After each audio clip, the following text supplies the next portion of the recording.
తాడేపల్లి గూడూరు మండలంలోని నరుకురు centre CITU కార్యాలయం వద్ద సిఐటియు జెండాను రైతు సంఘం జిల్లా అధ్యక్షులు పులిగండ్ల శ్రీరాములు ఆవిష్కరించి ర్యాలీని ప్రారంభించారు. ఈ ర్యాలీ సిఐటియు ఆఫీస్ నుండి నరుకురు సెంటర్ వరకు నిర్వహించి అనంతరం వెలిచెర్ల నారాయణ స్తూపం వద్ద సిపిఎం జెండాను జిల్లా కార్యదర్శి మూలం రమేష్ ఆవిష్కరించగా అనంతరం ఏర్పాటు చేసిన సుగంధ వాటర్ చలివేంద్రాన్ని సిపిఎం పార్టీ జిల్లా కార్యదర్శి మూలం రమేష్ ప్రారంభించి చల్లటి సుగంధ వాటర్ అందరికీ పంపిణీ చేశారు. ఈ కార్యక్రమంలో మారబోయిన రాజా ఇతర నాయకులు పాల్గొన్నారు.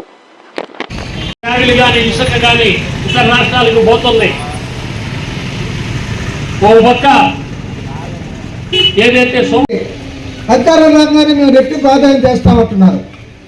ఆ మాట పోయి 3 నల్ల చట్టాలు తెచ్చారు.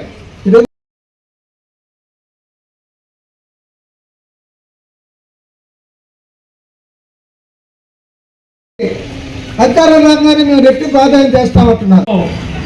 ఈ దేశంలో సోషలిస్ట్ వ్యవస్థ ఏర్పడేదానికి అవకాశం ఉంది. తెలుగుదేశం ప్రభుత్వం చూసాం, ఫ్యామిలీ కానీ ఇసుక కానీ ఇతర రాష్ట్రాలకు పోతుంది. ఓ పక్క